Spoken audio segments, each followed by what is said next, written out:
Good morning, dear students. I am Ivy Setia, assistant teacher from Bongsar Higher Secondary School. Today I am going to explain you a very beautiful poem, The Rainbow.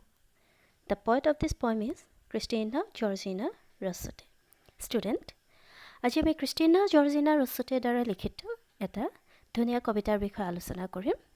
তাৰ আগতে মই তোমালোকক অলপ Christina জৰ্জিনা ৰছটেৰ বিষয়ে ক'ব খুজিছোঁ। Christina জৰ্জিনা ৰছটে লণ্ডনৰ নিবাসী আৰু লণ্ডনৰ এগৰাকী ভাল বা প্ৰখ্যাত কবিও হয় তেখেত। এতিয়া তেখেতৰ দ্বাৰা লিখিত এটা কবিতা আমি আজি আলোচনা কৰিম আৰু কবিতাটোৰ শিৰোনামা হৈছে দ্য ৰেইনবো। ষ্টুডেণ্টছ, তোমালোকে সকলোৱে জানা ৰেইনবো মানে কি? ৰেইনবো মানে কি হয়? ৰামধেনু। আজি আমি কবিতাটোত ৰামধেনু বিষয়ে আলোচনা কৰিম আৰু এই কবিতাটোত ৰামধেনু বিষয়ে আলোচনা কৰিব যাওঁতে কবিয়ে মানুহে বনাই লোৱা বস্তুবিলাক আৰু প্ৰকৃতি প্ৰদত্ত যিবিলাক বস্তু এইবিলাকৰ বিষয়ে ইটোৰ লগত আনটোৰ তুলনা কৰিছে। এতিয়া আমি এই কবিতাটোত যেতিয়া পঢ়িম তেতিয়া আমি দেখা পাম যে মানুহে যিবিলাক বস্তু বনাই লয় তাতকৈ প্ৰকৃতিয়ে আমাক প্ৰদান কৰা বস্তুবিলাক বেছি ধুনীয়া। এই বিষয়ে আজি আমি আলোচনা কৰিব গৈ আছোঁ। তাৰ আগতে আমি এবাৰ কবিতাটো পঢ়ি লওঁ। The rainbow. Both sail on the rivers and ships sail on the seas, but clouds that sail across the sky are prettier far than these.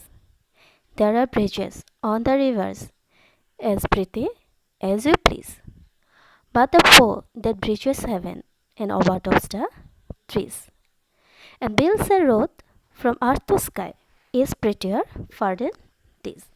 Students, কবিতাটোত মই আগতে কৈছোঁ যে কবিতাটোত কবিগৰাকীয়ে প্ৰকৃতি প্ৰদত্ত আৰু মানুহে নিজে বনাই লোৱা বস্তুবিলাকৰ বিষয়ে তুলনা কৰিছে আৰু এইখিনি তুলনা কৰিব যাওঁতে কবিয়ে কৈছে যে কবিতাটো the rainbow is about nature. মানে ৰেইনবো কবিতাটোৰ আমি আলোচনা কৰিব যাওঁতে প্ৰকৃতিৰ বিষয়ে আলোচনা কৰিম। ইয়াতে কবিগৰাকীয়ে যেতিয়া মানুহে বনাই লোৱা বস্তুবিলাক আৰু অন্যহাতে প্ৰকৃতিয়ে যিবিলাক আমাক প্ৰদান কৰিছে এই বস্তুবিলাকৰ লগত তুলনা কৰিব যাওঁতে কবিয়ে প্ৰকৃতিয়ে দিয়া বস্তুবিলাকক বেছি সৌন্দৰ্যশালী বা বেছি ধুনীয়া বুলি তেখেতে কৈছে। তেওঁ কৈছে যে boats sail on the rivers and ships sail on the seas. boatsবিলাক বা নাওবিলাক নদীত চলে আৰু আনহাতে জাহাজবিলাক ক'ত চলে? সাগৰত। But clouds that sail across the sky are prettier far than these. আৰু আনহাতে ক্লাউডছবিলাক ডাৱৰবিলাক ক'ত উৰি ফুৰা আমি দেখা পাওঁ? আকাশত। আৰু আকাশত যিবিলাক ডাৱৰ উৰি ফুৰে সেই ডাৱৰবিলাক দেখাত পানীত চলি থকা জাহাজ আৰু নাওবিলাকতকৈ বেছি ধুনীয়া হয়। জাহাজ আৰু নাওবিলাক মানুহে নিজে বনাই লয় আৰু আনহাতে ডাৱৰবিলাক প্ৰকৃতি প্ৰদত্ত। তাৰ মানে কি যে প্ৰকৃতিয়ে দিয়া বস্তুবিলাক আমাৰ বেছি ধুনীয়া, যাৰ ফলত আকাশত উৰি ফুৰা ডাৱৰবিলাকক পানীত চলি থকা জাহাজ আৰু নাওবিলাকতকৈ বেছি ধুনীয়া দেখা পোৱা গৈছে। There are bridges on the rivers as pretty as you please. ব্ৰিজবিলাক, ব্ৰিজ মানে দলং বা সেতু, আৰু এইবিলাক ক'ত বনোৱা হয়? সদায় ৰিভাৰত।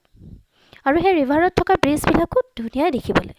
বাট কিন্তু the boat that bridges heaven, কিন্তু যিখন ব্ৰিজ, যিখন দলং আকাশৰ পৰা স্বৰ্গত বনোৱা হৈছে, যিখন দলং স্বৰ্গত বনোৱা হৈছে সেইখনক কি বুলি কোৱা হৈছে? বৌ। এখন ধনু বা এখন ধেনু। আৰু সেই বৌ বা ধনু বা ধেনুখন গছ গছনিৰ ওপৰেদি বনোৱা গৈছে আৰু সেই ধনুখনে কি কৰিছে? এটা ৰাস্তা বনাই দিছে পৃথিৱী আৰু আকাশৰ মাজত। আৰু সেই ৰাস্তাটো বেছি ধুনীয়া দেখাত। আৰু সেই ৰাস্তাটোৱে হৈছে যে কি? ৰেইনবো। মানে ইয়াতে কি কোৱা হৈছে যে ৰেইনবোখন দেখিবলৈ বেছি ধুনীয়া, কিন্তু মানুহে যিবিলাক দলং নদীৰ ওপৰত বনাই লয় সেই দলঙতকৈ স্বৰ্গত যিখন দলং বনোৱা হয় ৰেইনবো নামেৰে, সেই ৰেইনব'খন দেখাত বেছি ধুনীয়া হয়।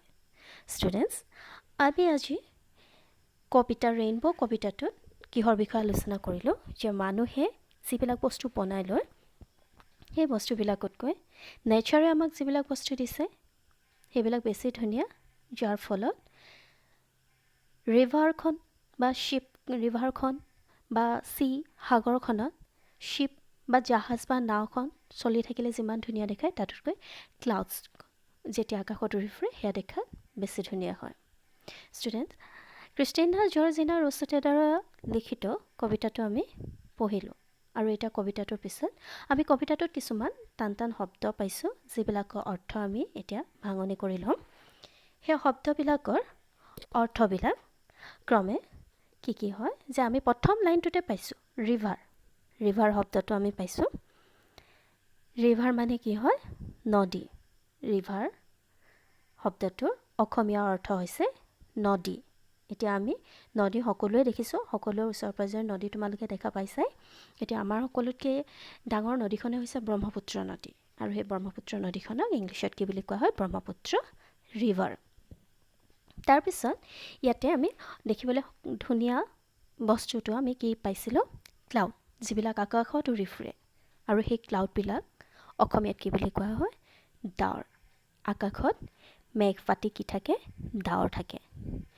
ব্ৰিজ, নদীৰ দুইটা পাৰক লগ লগাবৰ কাৰণে ব্ৰিজ বনোৱা হয়, দলং বা সেতু বনোৱা হয়। সেই দলং বা সেতু কি বুলি কোৱা হয়? ব্ৰিজ। আৰু সেই ব্ৰিজখন কিহৰ কাৰণে বনোৱা হয়? দলং বা সেতুখন কিহৰ কাৰণে বনোৱা হয়? নদীৰ দুইটা পাৰক লগ লগাই দিবৰ কাৰণে।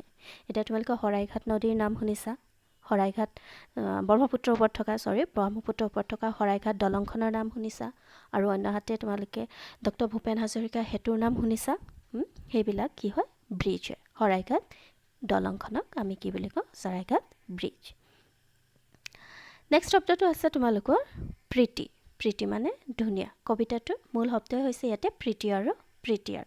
প্ৰীতি মানে হৈছে ধুনীয়া আৰু প্ৰীতিয়াৰ মানে হৈছে সকলোতকৈ বেছি ধুনীয়া। তাৰপাছত আমি ইয়াতে কি পাইছিলোঁ? আকাশত কি উৰি ফুৰে? ডাৱৰবিলাক উৰি ফুৰা ঠাইখনেই হৈছে আকাশ, আৰু সেই আকাশখনক ইংলিছত কি বুলি কোৱা হয়? স্কাই। তাৰপিছত আমি পাইছোঁ আৰ্থ। আৰ্থ মানে পৃথিৱী। আমি সকলোবিলাক ক'ত বাস কৰোঁ? পৃথিৱীত বাস কৰোঁ, আৰু সেইটো কাৰণে পৃথিৱী শব্দটোক ইংলিছত কি বুলি কোৱা হয়? আৰ্থ। বো শব্দটো আমি ইয়াতে পাইছোঁ, যিটো শব্দক বুজাবলৈ ৰেইনব' ব্যৱহাৰ কৰা হৈছে, আৰু সেই বো শব্দটোৰে অৰ্থ হৈছে ধেনু বা ধনু। এতিয়া ধেনু বা ধনু বুলি ক'লে আমি সকলোৱে চিনি পাওঁ। নেক্সট হৈছে হেভেন। হেভেন মানে স্বৰ্গ, আৰু আনহাতে শ্বিপ মানে জাহাজ। এতিয়া আমি এই কবিতাটোত কিছুমান শব্দ পাইছোঁ, যিবিলাক শব্দ আমি ইয়াতে ৰাইমিং ৱৰ্ড কৰিব লাগে। এতিয়া তাৰ আগতে আমি জানি লওঁ যে ৰাইমিং ৱৰ্ড মানে কি। ৰাইমিং ৱৰ্ড মানে হৈছে those words that have same ending sounds, মানে যিবিলাক শব্দ আমি উচ্চাৰণ কৰিবৰ সময়ত শেষৰ উচ্চাৰণটো একে যেতিয়া মিলি যাব, শব্দটো যেতিয়া উচ্চাৰণ কৰোঁতে শেষৰ উচ্চাৰণটো একে যেতিয়া মিলি যাব তাকে কি বুলি কোৱা হ'ব? Rhyming word. এতিয়া যদি বুজি পোৱা নাই, শব্দকেইটা পঢ়িলে নিশ্চয় বুজি পাবা। এতিয়া ফাৰ্ষ্ট শব্দটো আছে বোট। বোট শব্দটোৰ ৰাইমিং ৱৰ্ড হৈছে কোট আৰু নোট। যেতিয়া আমি বোট শব্দটো উচ্চাৰণ কৰিছোঁ, লাষ্টত কি হৈছে? ট উচ্চাৰণ হৈছে। তাৰ লগে লগে আমি তাৰ লগত যেতিয়া মিলাবলৈ যাম, শব্দটো ৰাইমিং ৱৰ্ড কৰিব যাম, তেতিয়া তাতে কি হ'ব? দুটা শব্দ হৈছে কোট আৰু নোট। আনহাতে অন্য এটা শব্দ হৈছে স্কাই। স্কাইৰ ৰাইমিং ৱৰ্ড হৈছে স্পাই আৰু শ্বাই। চি মানে হৈছে সাগৰ, যিটো তোমালোকে শব্দ অৰ্থ কৰোঁতে পাইছা। তো এতিয়া চি মানে হৈছে, চিৰ ৰাইমিং ৱৰ্ড হৈছে কি আৰু টি। চি, কি, টি। ৰিভাৰ মানে নদী, আৰু সেই ৰিভাৰ উচ্চাৰণ কৰোঁতে লাষ্টত কি হৈছে? R, river. ৰিভাৰৰ ৰাইমিং ৱৰ্ড হৈছে লিভাৰ আৰু নেভাৰ। ক্লাউড ক্লাউডৰ ৰাইমিঙত হৈছে লাউড আৰু এলাউড তাৰপিছত একেবাৰে শেষৰ ৰাইমিং ৱৰ্ডটো হৈছে শ্বিপ শ্বিপৰ ৰাইমিং ৱৰ্ড হৈছে টিপ আৰু লিপ ষ্টুডেণ্টছ আমি ইমান সময় শব্দ অৰ্থ আৰু ৰাইমিং ৱৰ্ড শিকিলোঁ কবিতাটোৰ এতিয়া আমি এক্টিভিটি ছেকশ্যনলৈ যাম এক্টিভিটি ছেকশ্যনত তোমালোকৰ প্ৰথম এক্টিভিটিটোৱে আছে complete the following sentences by reading the poem the rainbow কবিতাটো পঢ়াৰ পিছত তাতে fill in the blanks কিছুমান দিয়া আছে কোৱেশ্চন হিচাপে সেইবিলাক fill up কৰিব লাগে ফাৰ্ষ্ট ব্লেংকটো আছে both shall dash সেই ডেশত তুমি fill up কৰিব লাগে কবিতাটো চাই পেলাই both shall on the rivers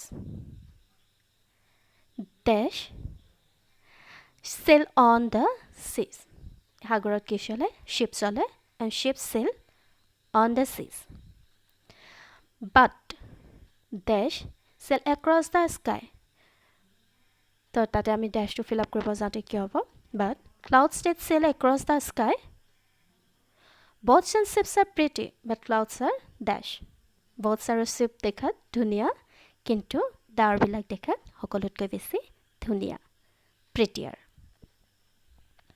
the bow in the poem is the কবিতাটোত bow বুলি কি বুজোৱা হৈছে ৰেইনবো গিয়াত বো ধনুখন বুলি বুজোৱা হৈছে তোমালোকৰ নেক্সট এক্টিভিটিজটো আছে মেথছ দ্য ফলোইং এটা মেথছ দ্য ফলোইঙত চাৰিটা শব্দ দিয়া আছে কিন্তু সেই শব্দকেইটা খেলিমেলিকৈ দিয়া আছে যিকেইটা শব্দ তোমালোকে প্ৰীতি আৰু প্ৰীতিৰ লগত সংযোগ কৰিব লাগে এতিয়া আমি পাইছোঁ যে boats আৰু ships দেখাত ধুনীয়া কিন্তু তাতোতকৈ ক্লাউডছ আৰু ৰেইনবো দেখাত বেছি ধুনীয়া এতিয়া তুমি সেই ধুনীয়া আৰু দেখাত বেছি ধুনীয়া এই শব্দকেইটা কি কৰিব লাগে সংযোগ কৰিব লাগে তো boats আৰু ships pretty boats and ships are pretty clouds and rainbows are prettier clouds and rainbow are prettier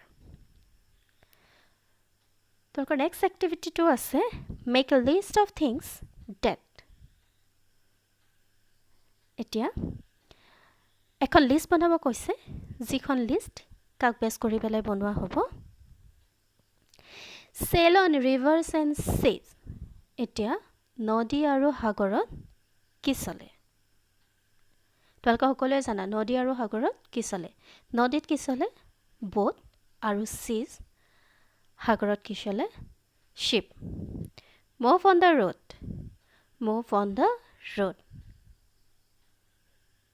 ৰাস্তাৰেদি পথেৰেদি কোনে গতি কৰে কোন যায় যোৱা বস্তুবিলাক কি হয় ৰাস্তাৰেদি বহুত বস্তুৱে যায় কাৰ যায় বাছ যায় বাইচাইকেল যায় বাইক যায় কিন্তু তাৰ ভিতৰত আমি সহজ দুটা শব্দ লৈছোঁ কাৰ আৰু bicycle fly across the sky আকাশত উৰে আকাশতটো আমি বহুত বস্তু উৰা দেখা পাওঁ হেলিকপ্টাৰ উৰে এৰোপ্লেন উৰে চৰাই উৰে হট এয়াৰ বেলুন উৰে তাৰ ভিতৰত আমি দুটা শব্দ লৈছোঁ হেলিকপ্টাৰ আৰু কাইট মানে হৈছে চিলা তোমালোকে সকলোৱে উৰাব জানা চিলাখন কাইট মানে হৈছে চিলা এতিয়া আমি নেক্সট তোমালোকৰ এক্টিভিটিজটো আছে যে যিকেইটা শব্দ আমি পাইছিলোঁ ওপৰত যিকেইটা লিষ্টত আমি শব্দ পাইছিলোঁ সেই শব্দকেইটাৰে যিকোনো তিনিটা শব্দৰে একোটাকৈ তুমি চেণ্টেঞ্চ বনাব লাগে বাক্য বনাব লাগে এতিয়া এই চেণ্টেঞ্চকেইটা বনাবৰ কাৰণে আমি ইয়াতে সহজ শব্দকেইটা লৈছোঁ boat শব্দটোৱেদি যদি আমি এটা চেণ্টেঞ্চ বনাওঁ তেতিয়াহ'লে আমি বনোৱা চেণ্টেঞ্চটো হৈছে I crossed the river by boat মই ৰিভাৰখন নদীখন কিয়েৰে পাৰ কৰিলোঁ boatৰে I crossed the river by boat মই নাওৰে ৰিভাৰখন নদীখন ক্ৰছ কৰিলোঁ কাৰ নেক্সট ৱৰ্ডটো আছে কাৰ টম হেজ এ কাৰ টমৰ এখন গাড়ী আছে হেলিকপ্টাৰ শব্দটো যেতিয়া আমি চেণ্টেঞ্চত ইউজ কৰিছোঁ Have you ever been on a helicopter? হেলিকপ্টাৰত কেতিয়াবা তুমি গৈছানে বা কেতিয়াবা তুমি হেলিকপ্টাৰত উঠিছানে তো এইখিনি আজি আমি পঢ়িলোঁ তো আজি আমি পঢ়া কবিতাটোৱে হৈছে দ্য ৰেইনবো। ৰেইনবো কবিতাটোত আমি যেতিয়া পঢ়িছিলোঁ পঢ়োঁতে আমি কি পাইছিলোঁ যে কবিতাটো বিশেষকৈ কবিয়ে নেচাৰ আৰু মেন মেড বিউটিটোৰ বিষয়ে তুলনা কৰিছে আৰু এইটো তুলনা কৰিব যাওঁতে কি কৰিছে যে যিবিলাক প্ৰকৃতিয়ে দিছে সেই সকলোবিলাক দেখাত বেছি ধুনীয়া মানুহে নিজে বনাই লোৱা বস্তুবোৰতকৈ। তাৰপিছত আমি ইয়াতে টান টান যিকেইটা শব্দ আছিলে সেই শব্দকেইটা আমি অৰ্থ উলিয়াই ল'লোঁ। অৰ্থ ওলোৱাৰ পিছত ৰাইমিং ৱৰ্ডছ কৰিছোঁ আৰু তাৰপিছতে আমি এক্টিভিটি ছেকশ্যনখিনি আমি কমপ্লিট কৰিছোঁ। এক্টিভিটি ছেকশ্যনখিনি শেষ হোৱাৰ পিছত নেক্সট আমি আৰম্ভ কৰিম গ্ৰামাৰ। ইয়াৰ পিছতে আছে গ্ৰামাৰখিনি। তো গ্ৰামাৰখিনি যেতিয়ালৈকে আৰম্ভ কৰিম তেতিয়ালৈকে আজি এই ভিডিঅ'টো মই তোমালোকৰ কাৰণে আগবঢ়ালোঁ। হোপফুলি তোমালোকৰ কাৰণে ভিডিঅ'টো যথেষ্ট ভাল হ'ব। তো সকলোৱে তোমালোকে চাবা আৰু ফ'ল' কৰিবা আৰু চাবা যাতে নেক্সট গ্ৰামাৰ মই যিখিনি দিওঁ সেই গ্ৰামাৰখিনি যাতে তোমালোকে সকলোৱে বুজিবলৈ চেষ্টা কৰা। Okay, thank U.